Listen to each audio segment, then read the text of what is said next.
जय हिंद आप सभी को। आज हम लोग बात करेंगे आप 9th में एनसीसी कैसे ले सकते हैं। आप जब 8 पास करते हैं तो आप 9th में एनसीसी कैसे ले सकते हैं।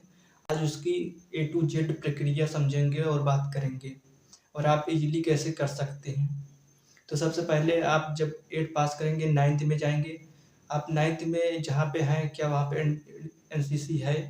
सबसे पहले यही मोस्ट इम्पॉर्टेंट होता है। आप जिस स्कूल में हैं क्या वहाँ पे एनसीसी है, नहीं है तो क्या करें और है तो क्या करें। सबसे पहले हम लोग बात करते हैं नहीं है तो क्या करें।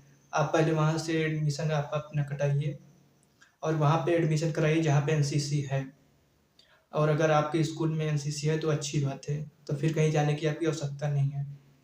दूसरी बात हम लोग बात करेंगे, अब हमारे स्कूल में अगर हमने एडमिशन ले लिया, नहीं है तो भी है तो भी, नहीं तो हमने कटा के दूसरे जगह पे ले लिया और है तो फिर वहीं पे। अब क्या करेंगे, अब उसके बाद हमें ये पता करना है कि हमारे स्कूल में फॉर्म कब आएगा। ज जब आप जहाँ पे आपको देखेंगे आपके स्कूल में एनओ ऑफिस होगा, वहाँ पे आप पता करिएगा आपके स्कूल में एनसीसी फॉर्म कब आएगा। वहाँ पे लगभग आपका अगर आप 9th से लेंगे तो आपको मोस्टली या अप्रैल से चालू हो जाता है। तो आप वहाँ पे पता करते रहिएगा।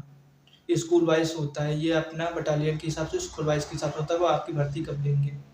तो आप वहाँ पे पता करिए, स्कूल में रहिए वहाँ पे, उसके बाद आप अपना फॉर्म भरिए। आपको वहाँ पे स्कूल से फॉर्म मिलेगा, आप स्कूल में फॉर्म भरिए। फॉर्म में क्या-क्या डॉक्यूमेंट लगेगा उसकी हम लोग बात कर लेते हैं। तो एनसीसी जब आप एनसीसी फॉर्म लेंगे उसमें क्या-क्या डॉक्यूमेंट चाहिए तो उसकी हम बात करते हैं। सबसे पहले आपको उस स्कूल में फीस रसीद होनी चाहिए। जब आपने एडमिशन लिया होगा तो आपको फीस रसीद मिलती है, आपको वो फीस रसीद चाहिए। उसके बाद आप अपना आधार कार्ड लीजिए। आधार कार्ड सबके पास होता है। उसके बाद आपको एक चीज़ करना होगा, आपको ब्लड टेस्ट कराना पड़ेगा। वो ब्लड टेस्ट, ब्लड ग्रुप, आपको ब्लड ग्रुप माँगते हैं। आप जाके इज़िली आप चेक करा सकते हैं, किसी भी मेडिकल पे जाएँगे अस्पताल में, वहाँ पे आपका ब्लड ग्रुप चेक कर देते हैं। आपको वो अब अभी तो हो सकता है मान लो ₹100 ले, जब मैंने कराया था तो मेरा ₹70 लिए थे। तो आप देख लीजिएगा आप कितना लेते हैं, मोस्टली ₹100 150 में हो जाएगा आराम से। उसके बाद आपकी फ़ोटो होनी चाहिए, पासपोर्ट साइज़ फ़ोटो होनी चाहिए, बैंक अकाउंट होना चाहिए आपका, और मोबाइल नंबर आप जो चलाते हैं वही मोबाइल नंबर दीजिए, क्योंकि जिस दिन आपकी भर्ती रहेगी आपको फ़ोन किया जाएगा, आप नहीं आएँगे तो, ताकि आपके ही नंबर पे आया। और आपका एक ईमेल होना चाहिए, जिस पे आप पूरा काम करें, क्योंकि वही आपका ईमेल आपको एनसीसी में जब आपका इन्वॉल्वमेंट होगा तो उसी में लगेगा। अब हम लोगों ने बात कर लिया है डॉक्यूमेंट में क्या-क्या चाहिए। आप इस डॉक्यूमेंट के बाद हाँ, एक चीज़ और, अगर आपने कोई स्कूल में एक्स्ट्रा करिकुलर किया है, जैसे आपने डांस कॉम्पिटिशन किया है, रनिंग किया है, कबड्डी किया है, आप किसी भी फील्ड में, एनी फील्ड, आपके पास सर्टिफ़िकेट है तो आप उस सर्टिफ़िकेट को ज़रूर लगाइए, क्योंकि आपका उसका वेटेज दिया जाएगा। उसके बाद हम लोग बात करते हैं, जब आप फॉर्म भर लीजिए तो आपका आएगा फिजिकल टेस्ट, आपका टेस्ट होगा।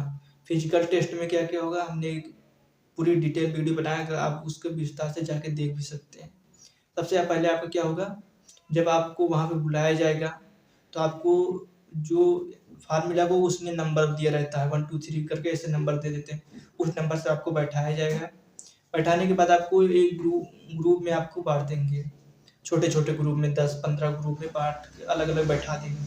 उसके बाद सबको ले जाया जाएगा ग्राउंड में। ग्राउंड में ले जाने के बाद सबसे पहले आपकी हाइट लगाई जाएगी। आपको हाइट नापते हैं। हाइट नापने में आपको आपकी हाइट, अब अगर आपके जब बहुत ज़्यादा है तो हाइट ज़्यादा लगेगी, कम है तो कम हाइट लगाएँगे। ऐसा कोई स्पेसिफ़िक नहीं है कि आपके इतनी ही हाइट होनी चाहिए एनसीसी में, ऐसा कोई वो नहीं है। आप बच्चों को छाड़ने के लिए हाइट लगाया जाता है कि अगर आपका बहुत ज़्यादा है, वैकेंसी कम होती है, तो उन्हीं को छाड़ने के लिए आपको हाइट लगाया जाता है। तो मोस्टली आपका मान के चलिए, आप बॉयज़ हैं तो 165 मान के चलिए। 165 से कम भी रहता है, लेकिन 165 मान के चलिए आप इज़िली हो जाएगा। और आप गर्ल्स हैं तो 160 मान के चलिए। उससे कम भी है तो भी ले लेते हैं, ऐसा नहीं है कि नहीं लेंगे, लेकिन इतना आप रहेगा तो आप मान के चलिए कि आपका हो ही जाएगा। उसके बाद हम लोग कहते हैं आपकी हाइट हो जाएगी, उसके बाद आपको फिर 10 से 15 15-20 ऐसे करके 10 से 20 के बीच में आपको ग्रुप बनाया जाएगा। ग्रुप में आपको रनिंग कराया जाएगा। अब बहुत लोग सोचते हैं कि इतना टाइमिंग आपको निकालना पड़ेगा, टाइम ऐसा कुछ नहीं है, टाइमिंग उसमें नहीं देते हैं। मान लो 20 लोग को रनिंग के लिए भेजा गया, 20 लोग में मान लो आपके स्कूल में 50 सीट है और वहाँ पे 600 बच्चे हैं, तो क्या करेंगे? और ऐसा नहीं होता, बहुत से कॉलेजों में होता है, मेरे का भी था, 50 सीट थी, उसमें 500-600 स्टूडेंट होते थे। तो वहाँ पे क्या करेंगे, आपको दौड़ा देंगे। अब दौड़ा देंगे तो सबको नहीं लेंगे, टॉप 5, टॉप 6, टॉप 7 ऐसे जितने को लेना होगा वो अपने हिसाब से ले लेंगे, पूरे को नहीं लेते। No timing. वो ग्रुप में अगर बहुत तेज दौड़ने वाले हैं तो बहुत तेज जल्दी समय हो जाता है, कम दौड़ ग्रुप में ऐसा होता है ना, कभी कभी नहीं दौड़ने वाले वो आराम से दौड़ते हैं, तो भी तो वो चाहे टाइमिंग चाहे जितना लगाए, वो टॉप को ही लेंगे। चाहे आपका टाइमिंग मान लो अगर 1600 मीटर दौड़ा है, चाहे आप 4 मिनट में निकालो चाहे 6 मिनट में निकालो, वो टॉप को ही लेंगे ग्रुप में। तो ऐसा कोई वो नहीं है। हाँ, बात कर लेते हैं आपका, अगर है तो जेडी में आप एडमिशन लेंगे तो आपको मोस्टली 800 दौड़ाया जाएगा, 800 से 400। 1600 भी मीटर दौड़ा सकते हैं, ऐसा कोई वो नहीं होता है। बस हाँ, ज़्यादातर 800 दौड़ाया जाता है जेडी वालों को। 1600 भी मीटर दौड़ा सकते हैं आप, 1600 मीटर की तैयारी करके जाइए, कुछ भी हो सकता है। अगर बहुत ज़्यादा है तो 1600 मीटर, कम है तो 100 ही मीटर दौड़ा देंगे, आपका 100 ही मीटर में ले लेंगे, 400 भी मीटर दौड़ा के ले लेंगे। 800 में तो कुछ ऐसा कह नहीं सकते कि प्रिडिक्ट कर सकते कि आप पे इतना ही होगा। उसके बाद आपका आता है सिटअप्स। आप सिटअप्स 20 लगा के जाइए। पुलअप्स अगर आपके स्कूल में है, पुलअप्स लगवाएंगे, नहीं तो नहीं। और पुशअप, हाँ पुशअप तो आप लगाइए 20। ऐसा नहीं मेरे कम, जैसे मेरे कम था तो मेरे कम मैंने सिटअप्स पुलअप्स कुछ नहीं लगाया था, रनिंग हुआ था, उसके बाद मेडिकल हुआ था। पर सिटअप्स पुलअप्स भी करके जाइए, हो सकता है, नहीं भी हो सकता है, वो कुछ नहीं कह सकते। अगर हो गया तो आप कहाँ पे कहेंगे कि मैं नहीं तैयारी किया था, इसका कोई वो नहीं है। तो आप तैयारी करके फुल रखिए। अब वो आपके स्कूल में कितने बच्चे आपने फॉर्म भरा है वो उसके ऊपर डिपेंड करेगा। उसके बाद हम लोग बात करते हैं, सिटअप्स पुलअप्स हो गए, उसके बाद आप वहीं पे आपका मेडिकल होगा। मेडिकल में आप लोगों का दो चीज़ ज़्यादा डाउट रहता है। अगर मैंने चश्मा लगाया क्या उसका कोई ज़्यादा निगेटिव फर्क पड़ता है? तो ऐसा नहीं है, ज़्यादा निगेटिव फर्क नहीं पड़ता है। हाँ, कुछ इसका ना ना ही मान के चलिए चश्मा में, ना टैटू में। अगर आपके पास ठीक ठाक है, अगर आप कोई ज़्यादा बड़ी इंजरी नहीं है, इंजरी हाँ कुछ लोगों को होता है कि अगर मेरे को पहले इंजरी थी तो क्या उससे छाड़ देंगे? पहले थी, अगर अभी ठीक है तो कोई दिक्कत नहीं है, अगर अब भी है तो फिर दिक्कत है, निकाल सकते हैं। और दूसरा क्या होता है, नोकनी। नोकनी आप लोगों को सबको पता होगा, नोकनी है तो फिर नहीं लेंगे, उसमें ज़्यादा छँटते, सबसे ज़्यादा उन्हीं में छँटते, नोकनी में, और किसी में नहीं। बाकी मेडिकल में ज़्यादा कुछ नहीं होता है। अगर आप इजीली अगर ठीक ठाक है तो आप इजीली निकाल लेंगे, कोई दिक्कत नहीं होता है। जैसे दाँत में कहते हैं कि क्या मेरा दाँत थोड़ा बहुत खराब है, कैविटी लगी है तो क्या निकाल देंगे? तो कुछ नहीं, मेरे में भी लगा है, आप देख सकते थे, यहाँ दिख जाएगा, यहाँ मेरा है।